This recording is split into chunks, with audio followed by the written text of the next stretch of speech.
Hello everyone, in this video I'm just going to be talking about cloud engineering, okay? I'm going to be explaining to a bunch of brain rot kids, okay? So let's get started. So I'm going to be explaining this in AWS terms, okay? It means Amazon Web Services. It means Jeff Bezos. I think Jeff Bezos, yeah. So anyways, let's get started. So first of all, as you can see, this is a VPC. It's a virtual private cloud, okay? Inside this we have subnets, which are like titties. This one is public, okay? Which means you can access it from the outside world. Okay, you can access the outside world can access the public subnet. That's where you want to put your public stuff. Private subnet. This is where you want to keep your private stuff, just like it says. Okay, so Saturnito,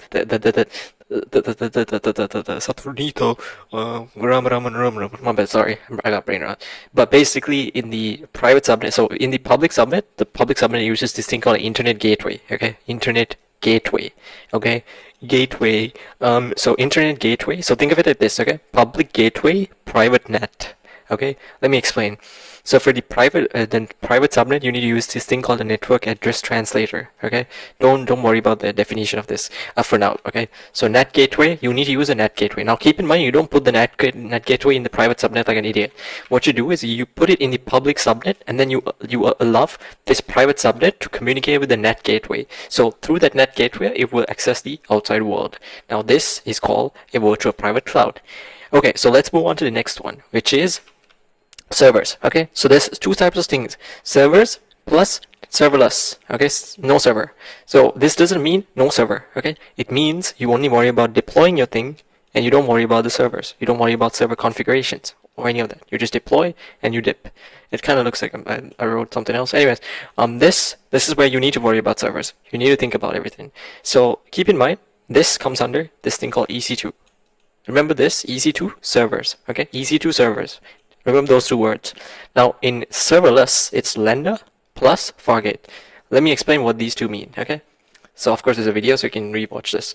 But Lambda means it's event driven. Event driven means it executes one function, moves on to the next, executes the next one, moves on to the next.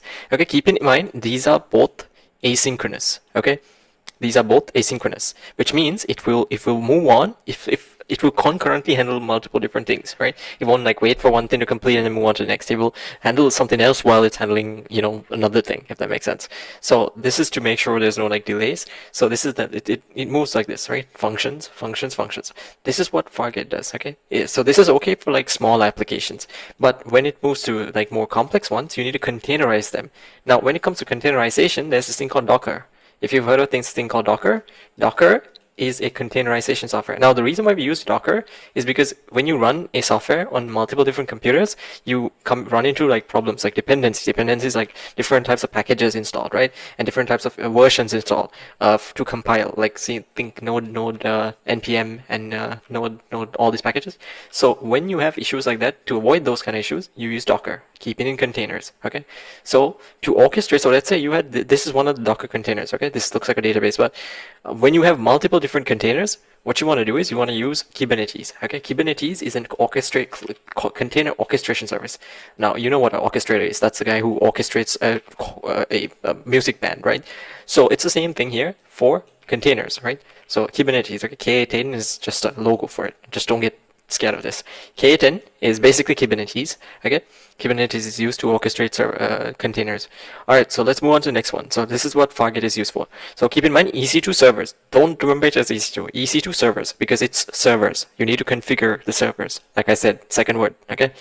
All right, so I don't have a script prepared, so I'm going to go in random order. But next thing I'm going to tell you guys. Okay, so there's this thing called ACLs. Okay, access control lists. Now, there's another type called NACLs, which is network access control lists. Now, these are stateless, which means they don't remember who you are. Okay, so let's say I give you, so let's say you go past me. Okay, this is me, and this is you. Okay, this is your stupid ass by here.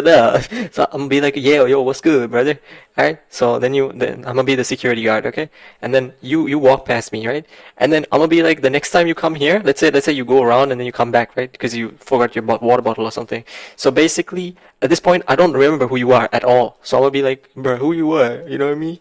I got verify, you know what I'm saying?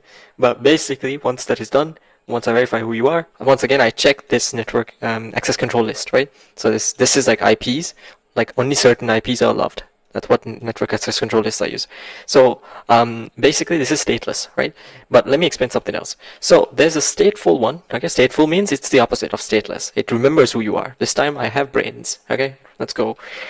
So basically there's this thing called a firewall. Okay, firewall is nothing but a middleman, so who controls the incoming or inbound and outgoing, so outbound traffic, right? So it's like a wall in the middle, right, with certain security configurations. So the actual application is inside here. Okay, so you are in here. You're stupid, protected by this wall. You know what I'm saying? So think of this like Donald Trump. He's building a wall to separate the Mexicans. Okay, that might be kind of racist, but basically, this is what you. What was this again? Yeah. So in this case, okay, so like I said, stateful, right? Stateful. So in this case, you need to use this. There's this thing called security groups. Okay, security groups are nothing. Okay, are nothing but things, basically virtual firewalls that control this inbound and outbound traffic. Okay, so basically this one, and the other one is of course what was the other one again? EC2 servers had I don't have like notes prepared per se, so let me try to recall in my brain. You know what I mean? Oh yeah, auto scaling groups. Okay, auto scaling groups. Okay, these are for mainly for EC2 servers. Okay, so EC2 servers. So auto scaling groups go up. Like I said, auto scales. Scales means goes up or down. These groups, which means depending on the demand it has, the application, right? If the application has more demand, then it scales up. If it has less demand, it scales down. If it's at a consistent level, it stays at that level. Like I said, okay? So EC2 servers. Then we have this thing called Route 53. Okay, Route 53 is for DNS. DNS is nothing but, let me explain what this means. So DNS, okay, the way I see it. So basically, let's say that's you know the thing, everyday thing, you access this domain right here. So this is actually not really how the internet communicates. There's this thing called a DNS server, okay? So when you make a request, okay, of course the internet works like a normal API works in the form of requests and responses, right? So you make a request and keep in mind that every request you make sends packets, okay? So everything is sent back and forth as packets. So pretty much this DNS server, okay, somewhere like when you make a request to this domain, somewhere it goes and fetches a certain IP address. Okay, so you get a response with an IP address, and that's the actual location, right? So that's actually where this like for example this is a Canmore, right? So that's actually where it is. Okay. So now that we have Route 53 out the way, like I said, API gateways, right? It's pretty simple. Request and response cycles. You make a request with a packet inside. Packets are nothing but things that contain data. Sometimes you have encrypted packets, which means like secure. Like it's more, how do I explain this? Like in a basic manner, more secure packets, right? Secure data transfer. And then you have responses, right? You send a request, you get a response back. Okay, you send a request to who? A server, and then you get a response back to you, right? To you are the client. Okay, so that's what we call client-server interactions. But let me explain something else. So when you have this, right? So what was the other concept? Let me get go in order, just so I don't miss anything. So let me explain this part. So of course you can see that we have just so that I don't miss anything. So like I said, it's EC2 servers. Okay, S3, right? S3 is simply storage, simple storage. Okay, simple storage. So keep in mind everything here is stored in the form of objects. Okay, objects are nothing but just like simple ways of storing data. So this is good for like simple storage, like I said, like static assets, photos, videos, things that you just want to be like fetched easily. You know, it doesn't need to be in like complex data structures. Now if we're moving a step further, there's two types of databases. Now there's a relational, which is RDS, okay, relational databases, and we have a non-relational. Okay, so non-relational, I think it's like non-relational RDS. So it's basically like database systems. Okay, so non-relational is good for like simple structured data. Okay, like things, it's faster because it's good for like simple structured applications, right? But then if you have an application with a complex structure, you need to use a relational database. So these includes things like SQL, like structured query language. Amazon has its own thing called Aurora. If you guys have heard of this thing, this is also, even though it's RDS is usually like slow in general, Aurora makes it faster, right? So apart from that, we have IAM. So IAM, okay, it's called Identity and Access Management. So basically you have these things called groups. Okay, a group is basically like a shared permission where you can give multiple users a certain type of permission. Like let's say this is like the devs group. Okay, so of course you don't want the devs to have the like admin cybersecurity specialists permissions, right? Because that's going to be like if there's one bad actor in here, like it's going to mess up the whole system, right? So basically you want to give only required permissions. So like that's why you use security groups, right? IAM groups, so that you can define roles, okay, certain roles, policies, okay, roles and policies, and you can also give shared responsibility. So shared responsibility is a different thing, but groups are basically shared permissions, okay, to a it's like selecting multiple different permissions but for a group. What else? CloudWatch. Okay, CloudWatch is basically a logging system. Okay, logging is basically just keeping track of what's happening with your application. Okay, so keep in mind when you take CloudWatch a step further, you find this thing called ECS. ELK. Okay, ELK stands for Elasticsearch. Okay, Elasticsearch means it's elastic searching. Okay, elastic is obviously like very flexible and stretchable, right? Elasticsearch. You have Logstash. Logstash is, so, stash is like combining, stashing everything together, right? And we have Kibana. Kibana is just like visualizing. Think of like beautiful, right? Kibana, I don't know what it stands for, but just think of it like Kibana, beautiful. So Elasticsearch, right? So Logstash is the first one. You put the logs there, you search from Elasticsearch, and you visualize with Kibana. Okay, so that's how you take the CloudWatch logs a step further. Now keep in mind there's something else we're missing. Okay, that's called simple notification system and a simple queuing service. Okay, the simple notification system or simple notification service doesn't really matter. So it's just, either way, it's just a system, right? So SNS and SQS. So keep in mind SNS is basically all the logs that come. Okay, so so if you wanna like properly divide the logs that come as SNS, like simple notifications, you need to divide it, right? Divide it into different streams. Then you need to use simple queuing service, where you divide different let's say this is for this is for like the carting system, this is for something else, like maybe like the login system. This is the by the way, by this I mean like the logs, okay? By this I mean logs, okay? So like so you're putting into a queue, right? Putting into a queue. What else? Relational databases, Lambda, I've explained this. API request response cycles, auto scaling, I've explained this. CloudFormation. So CloudFormation is basically infrastructure as code. So keep in mind, CloudFormation is actually CloudFormation, not to get confused with the CloudFront. So CloudFormation is actually this thing where you can, it's part of the AWS ecosystem, okay? So this uses YAML and JSON, but the real one that's applicable across multiple different cloud platforms is called Terraform.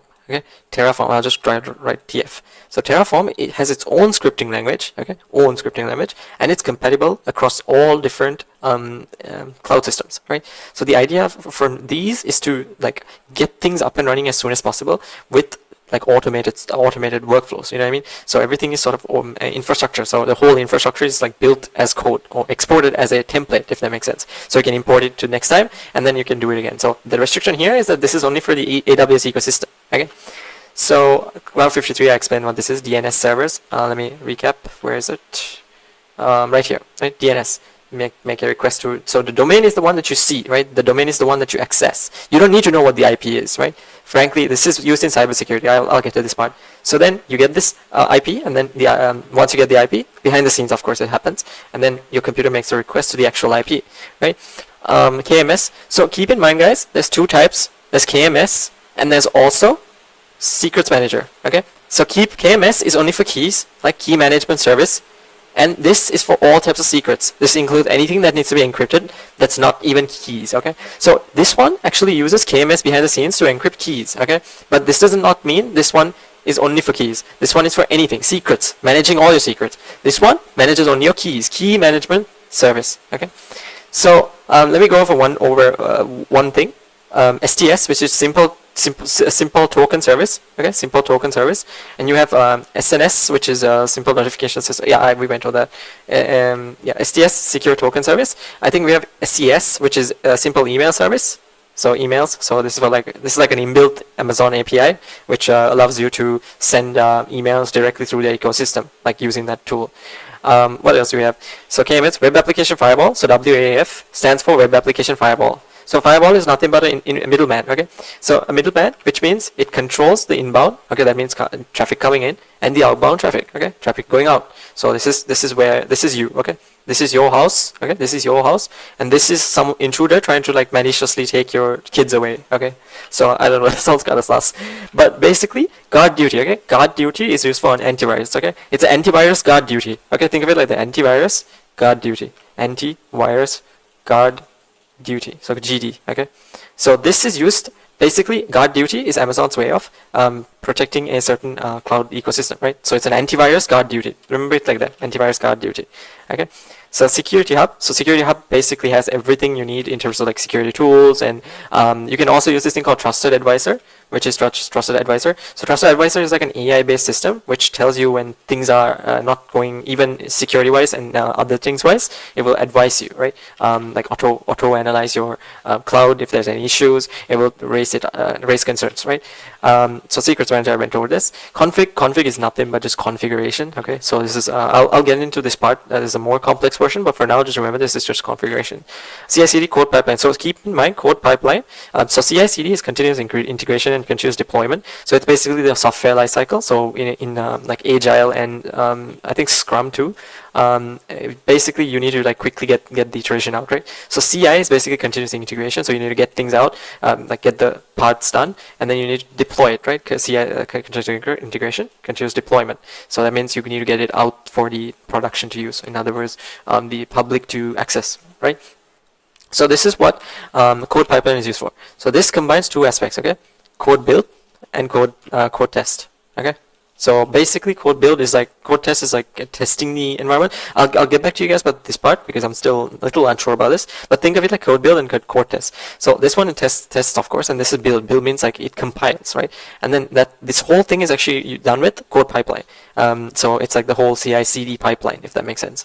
So you can also use this thing called Jenkins, which is used to orchestrate. In other words, carry out all the functions happening in CI/CD. So this includes this is first thing called GitHub Actions, because that's where the first step is obviously taken, because you commit to a repository and you have branches there, right?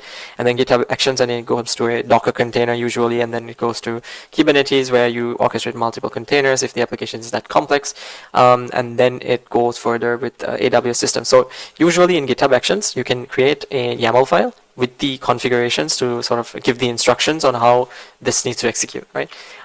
So yeah, Cloud Trail, this is just like it logs everything as trails, okay? So I'll get back to you guys about what trails means, but to my understanding, it's basically just logs, okay? So it logs everything as trails, but I think you can access it with a key, okay? Can you access, is the difference, let me Google it up right now, is the difference between CloudWatch and Cloud Trail that the fact that Cloud Trail logs can be accessed with keys. Let's see. No, the difference between is not solely Cloud Trail can be accessed with keys. While Cloud Trail does not use CloudWatch focuses on monitoring. Right. The other hand is primarily used for auditing and security purposes. Right. So CloudWatch watches over your whole cloud, right? So the Cloud Trail is used for like security purposes mainly. Okay, so let's take that note. Cloud. And Cloud Trail, on the other hand, is used for security purposes mainly. And let's move on. So Cloud Trail, red teaming in AWS. Now, let me explain to you guys something, okay? So this is a bit of cybersecurity, okay? So cybersecurity, when you make, like, remember when I said DNS IP? Okay? So DNS IPs, these stuff, okay? Of course, at some point, these computers, right, need to communicate with the external world, right? So you use these things called ports, okay? These ports could have vulnerabilities. Now, usually the most common ones you need to remember for cloud engineering is SSH 22, okay? So 22 is basically secure shell, which means you can access it from a terminal, in other words, okay? So this goes something like username at the IP address, okay? So your username, let's say root at some IP. And then you give it a password. So there's this thing called brute forcing, which brute forcing is nothing but having a list of usernames and passwords relevant for the context, and then it's part of recon in cybersecurity, where you use a bunch of combinations of usernames and passwords for the given context, including default passwords, in case it cracks on that IP, hoping it would break through the system, right? So that's port 22, and there's other stuff. I think 143 stands for Internet Message Access Protocol, something like that. It's basically like mails, I think. Port 143. I think it was IMAP. Yeah, internet message access protocol. So it's basically like a request response. Like it's basically sending a message, receiving some response back, right? So that's what it is. Let me show you guys something. So let me show you an example. No, port 143. So let me show you, where is it? Anyways, you can Google it up. But oh, one more thing. Okay, if you're getting into the security side of things, there's this thing called TCP and UDP. Okay, so I'm going to give you guys the explanation as well, but don't worry about it.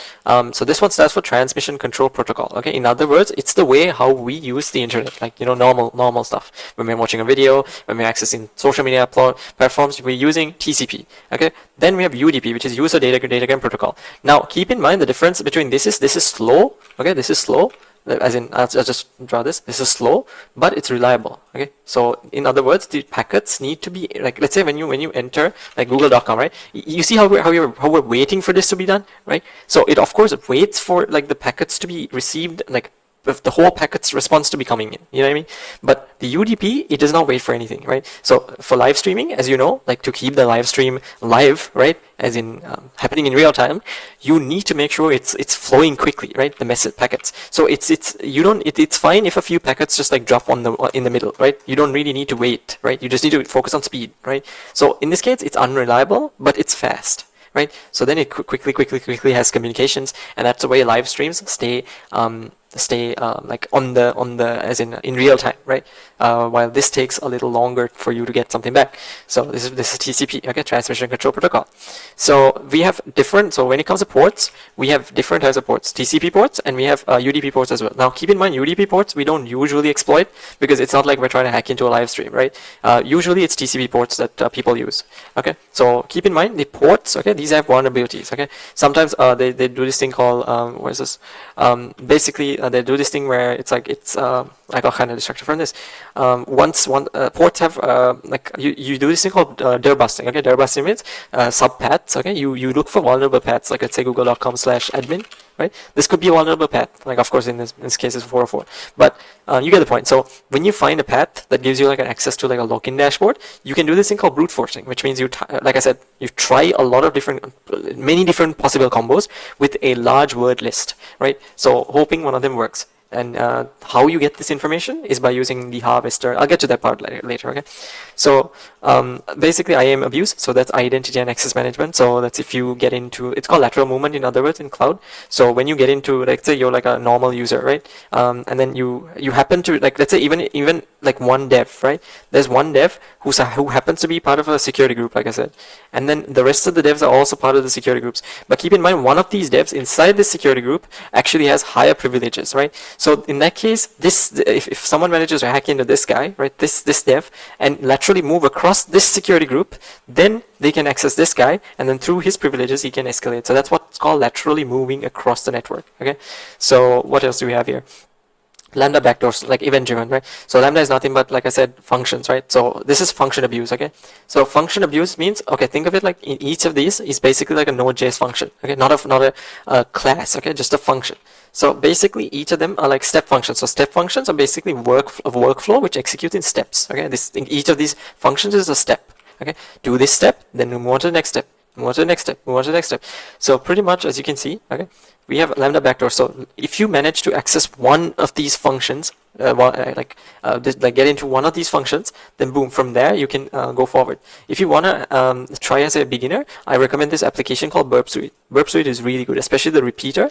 Try the intruder, repeater, and the scope-based scanner, and also try to decode some stuff. Decoding is like using like different softwares to identify a hash. In other words, what sort of algorithm is used to encrypt it. Encrypt is like getting it in like random words, but in a way that it could be. So it's called plain text and ciphertext, right? So plain text is like what we talk, right? So let's say hello, right? That's plain text. But this encrypted, like once you put this through an algorithm, like a hashing algorithm, this becomes something else, like maybe 1 2 3 4 hashtag something like that, random words, right? But it's made in a way where it contains the hash, right, in the key itself. Like it's like a key, right? It contains the hash to the point you can understand what the hash is from that encrypted text, and you can decode it back to plain text, right? This is called ciphertext, okay? The encrypted one. You decode it back to plain text. anyways, so yeah, SCPs, so that's security controlling policies. I think I'm not too sure about SCPs. I think it's security controlling policies. Security control policies, right? So again, there's this thing called Cost Explorer. So that's where you can find all the costing for your AWS usage, and understand patterns, compare bills from past months and stuff, get reports, and analyze where things are going wrong, right? Threat detection. This is the fourth stage. So let me go for so let me teach you guys the basics of here. So DevOps wise, I'm going to give you a basic of DevOps. DevOps, you have CI/CD, right? So this is where you dive a little deeper into DevOps. So DevOps, honestly, I think I'll explain cybersecurity concepts first, because DevOps is a little more or less risky at this point. So I'm going to go towards cybersecurity a little bit. So yeah, anyways, I'll make a separate video on DevOps. But right here, so this is so cybersecurity, right? So there's this thing called Nmap. These are just tools. I'm not going to talk much about tools. I'll put a list in the description if you guys want to check out the tools. But in cybersecurity, it's like you exploit, let's say, think of like a port, right? You exploit a port. Inside a port, there's vulnerabilities. You find something that can exploit this vulnerability, like a vulnerability. So there's this thing called 0 days, okay? So 0 day means on the first day, okay? On the first day of identifying a problem, people actually dump it, right? Like how this is done, right? What's the vulnerability? But you need to understand security concept. But 0 day, right? So this is basically on the first day, it's going to dump this data, right? And then what you want to do is, at this point, you find the port, you exploit the port, and you get into that system, right? So the thing is, you can also do this in another way. So there's two ways. There's this way called malware. Malware is spreading a virus. Now keep in mind, this is not as easy as it seems, because this is actually a script with some sort of malicious code, right? So this malicious code is actually detectable by antivirus softwares. If you have seen this thing called EDR, which means endpoint detection and response, okay?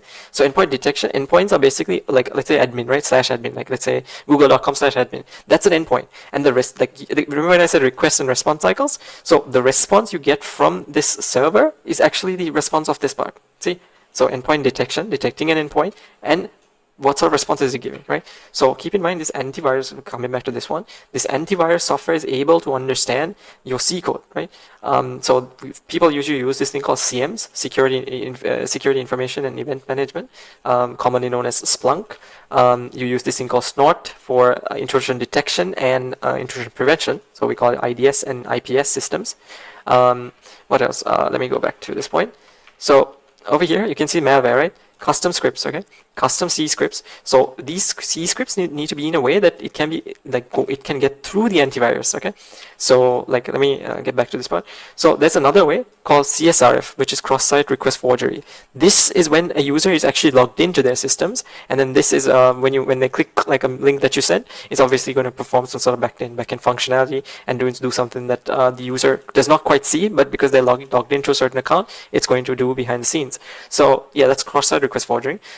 And there's also this thing called XSS, which is cross-site scripting, okay? So I want you to, if you're watching whatever device you're watching this on, you want to go into view paid source, okay? So right here, you can see that this is very obfuscated, which means like it's encrypted with random bullshit. But if I go into a, let's say youtube.com, okay? If I right click on this and go to view paid source, you will be able to see that there's, okay, once again, obfuscated, right? But you can see that there are certain stuff like this, right? Certain websites don't have this obfuscated like this. So you should be able to like find certain vulnerabilities. I think there's a mass scanner for this as well, right? So see if there's any like holes in this where XSS could be performed. It's basically like having a function, okay, like having a function in the middle where it does something that shouldn't be done, right? It's like tricking the server into giving you sensitive information. Speaking of which, there's this thing called SQL injections, okay? It's where you inject certain commands, like 1 is equal to 1, okay?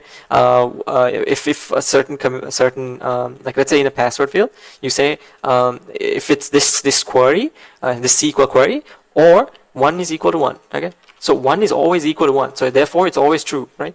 So if you want to prevent this, you need to make sure this input field is sanitized. In other words, it doesn't accept certain malicious code, right?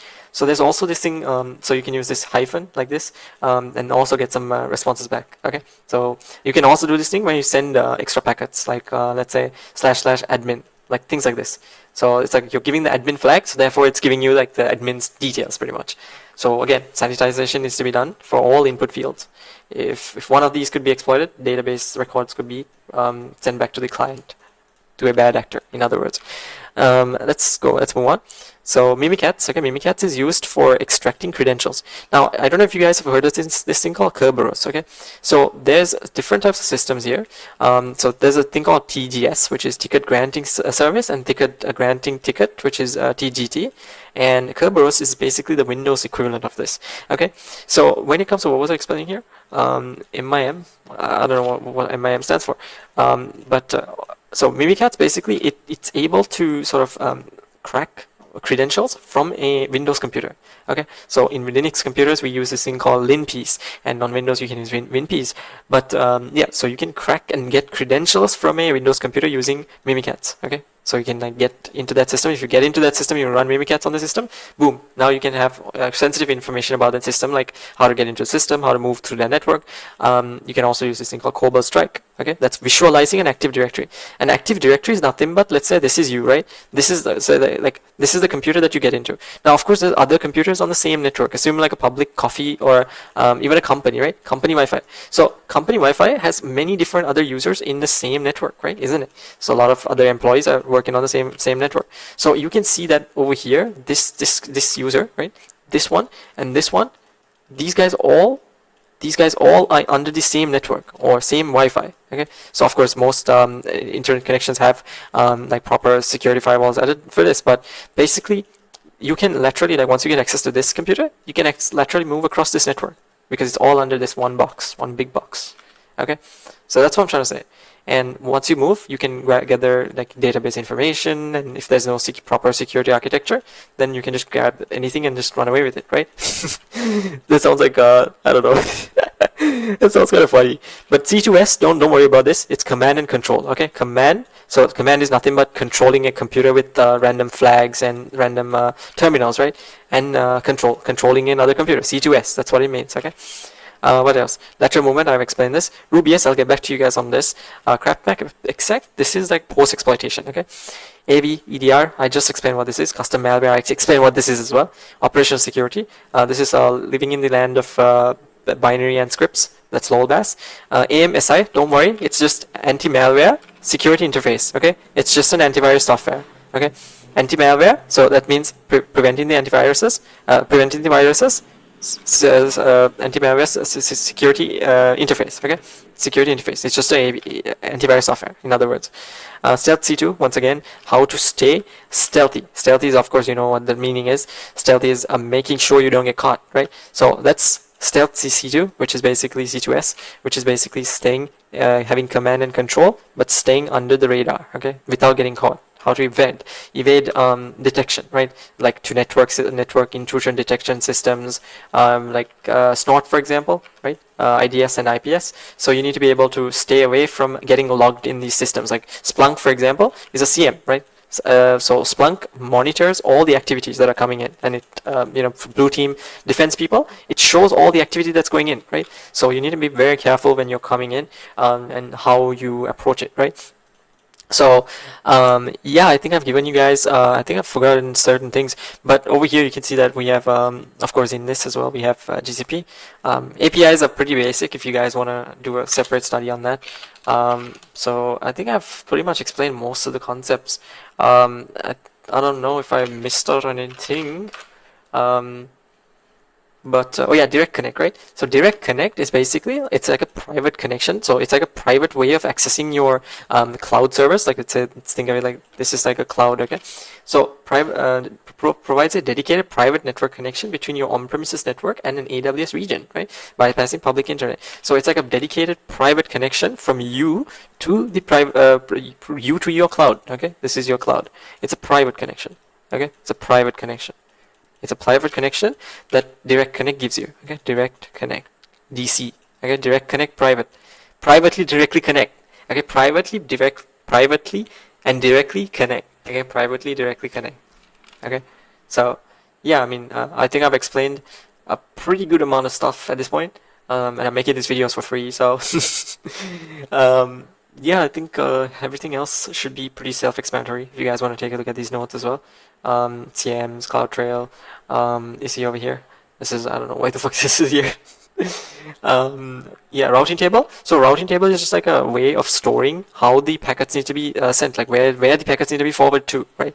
So like as you can see, a routing table stores information about how to forward data packets to their destinations. Exactly. So like these data packets, where do I send them? Okay. So think of it like this: you are a routing table. You keep like in your brain, you keep track of like what sort of records, like where I need to route these people. Okay. So let's say someone like a small kid comes to you, okay? He says, "Hey man, where's the fucking where's the school?" Right? You'll be like, "Hey man, don't go to school, man."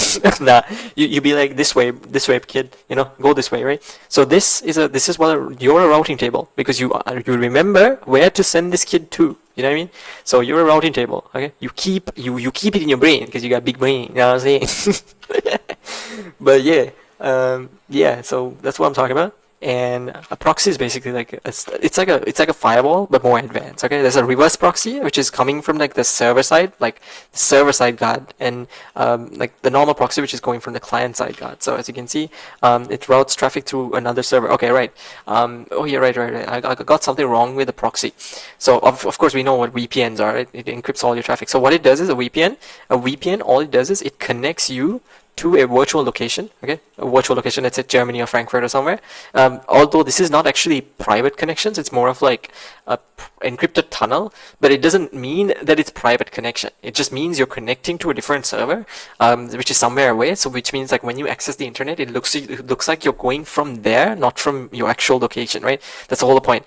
But when it comes to sending internet, like sending packets to the server, what happens is they actually do capture these packets, and they keep it. They understand where these packets are coming from. Like the VPN service understands where these packets are coming from. So essentially, it understands where you are, right?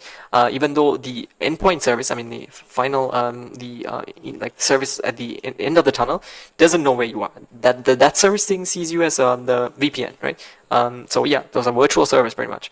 So that's what a VPN does, and so routes traffic to another server, right? So pretty much routing traffic to another server. So this is a concept. I'll get back to you guys on this one. Okay, speaking of different OSI model, okay, open systems interconnection. So this is how data is transferred. Okay, so these are 7 layers you guys should know. It's called please do not throw sausage pizza away. I know, sounds crazy. So P is presentation, D is devices, and then please do not network. Okay, throw, which is transport. Okay, throw. Sausage, which is security, I think, session security. So it's something security of session. Please do not throw sausage. Pizza, which is presentation, and away, it's just application. Okay, so pretty much when you refer to these, you refer to them as layers. Okay, starting from P. So layer 1, layer 2, level 3, like that. Okay, so OSI model is how data is communicated. Okay, so like how data is sent. Okay, when you send packets, this is how it's sent. Okay, data, how it is sent. That's what the OSI model is. It's in 7 layers. Please do not throw sausage. Do not, okay? Like NOT is please do not, which is a separate word, throw sausage pizza away, okay? So, yeah, that's the easiest way to remember that. And what else? What else do we have? Yeah, let me teach you guys about what else? Man in the middle. So ARP spoofing is address resolution protocol. So you spoof, this means you modify it in a way that it sends information through your device. Okay. So let's say this is you and this is someone else. You spoof it in a way that this guy is actually going through you instead of going through the actual server. Okay. So that's what ARP spoofing is. So this is the final destination. Let's say right here. You modify this to not go through this, but to go through you in a way that you can intercept. In other words, capture what's happening in the middle of what's happening over here, right? What else? Metasploit. So these are just tools. Packet sniffing. Packets are nothing but just like the flow of data, right? When it goes from one IP to another IP. Okay, so yeah, that's pretty much because your IPv4 address, right, is used to communicate with another address, which is the DNS servers, the IP of the DNS, right? So let's say like the response IP that you get from while you access a domain, that's the one you're going to be accessing, right? So yeah, apart from that, I think we have, what else do we have? I think we're pretty much good to go. DNS spoofing, same thing, right? You change the IP to something else. So google.com. So you change the IP of google.com to something else, which is malicious, and DNS hijacking. So router. So let me explain this last concepts and go. So let me get this right out of the way. Hold on. Yeah, so let me explain this concept in this video. So right here, you can see that this is router, right? So think of it like this, okay? A switch controls how the devices need to be connected in a network. Okay, so like let's say over here connects device in a network, and then a hub. Okay, a hub is like a dumb switch. Okay, a hub shares all the information. Okay, shares all the information, and then a hub, that's what it is, right? A hub shares all the information. A switch doesn't do that. It connects the devices to the like network connection properly. Okay, and then we have the router, which is the one which connects your device to the internet. So we have the local area network to the actual World Wide Web, www, in other words, the internet. So this local area network to www is done by the router. Okay, as you can see right here, firewall is the one that controls the inbound and outbound traffic. And access point. So access points are only for like wireless connections. It's actually called a wireless access point. So where you can use so when you're like for example, like right now I'm connected to my Wi-Fi because it's a wireless access point, right? Otherwise I cannot use my router wirelessly, right? If it didn't have access points. So you can create manual access points in your house with little stuff as well. But yeah, I think this video covers a lot of things that you probably were expecting to hear. I don't know, but keep in mind 80 is what they use for normal HTTP, hypertext transfer protocol, and then we have 443, which is for secure hypertext transfer protocol, and we have RDP, which is remote desktop protocol, and the secure one is SRDP. And yeah, all this is done through TCP and UDP at the end of the day. So yeah, what else do we have? I think that's pretty much it for now. We should be because I made this video because I think a lot of you guys are trying to become cloud security engineers. So even I'm trying to learn as I go. And these are some pricing plans, so you guys can take a look at this. I've explained about these as well. Security token service, the service control policies, secrets manager, key management service. Even bridge is just combining like bridging two applications pretty much. Like you see over here, we have one entity and the other entity right here. So you combine internal entities together pretty much. Okay, internal entities together, you bridge them using event bridge. Okay, think of it like internal event bridging. Okay, internal activities, you bridge the events. So I've explained ELK, I've explained edge computing. It's just having server things nearby to you at all times to save, to increase speed and get things more efficient. So that means sometimes you save it in local storage or in your memory, in other words. Sometimes you cache. Cache is basically storing it in temporary database. Okay, and you also sometimes so that way you don't need to make unnecessary API calls, right? So instead of making 50, you can make like 10 API calls at a time. Okay, so because it keeps it in your computer, like under the hood, running, saved somewhere. So that way it saves memory and increases performance. Yeah, I think we're good to go. Docker composing is just building a Docker container. So it does the whole aspect of building and running with Docker Compose. So you need to configure a YAML file. It's just a configuration. You can GPT generate this. And yeah, that's it, guys. Hope you guys enjoyed. Hope you got some value out of this video. Oh yeah, WebSockets and normal. So WebSockets are used for real-time communications. Okay, like let's say for messaging, like real-time messaging, you use WebSockets. Okay, you don't use APIs for normal real-time communications. And you use GraphQL. So GraphQL is actually a better way of doing APIs. So REST is of course it's called representational encrypted state transfer or something. So this is the normal way of communicating, right? Normal APIs. GraphQL lets you sort of query it in a very much more organized manner. Okay, WebSockets is used for live interactions like messaging, live streaming, things like that, which uses a UDP on the top. So yeah, so that's pretty much, I think we should be ready for Cloud Solutions Architect Associate exam. I'm not too sure, but yeah, so I hope you guys got something out of this video, and I'll see you guys all in my next one.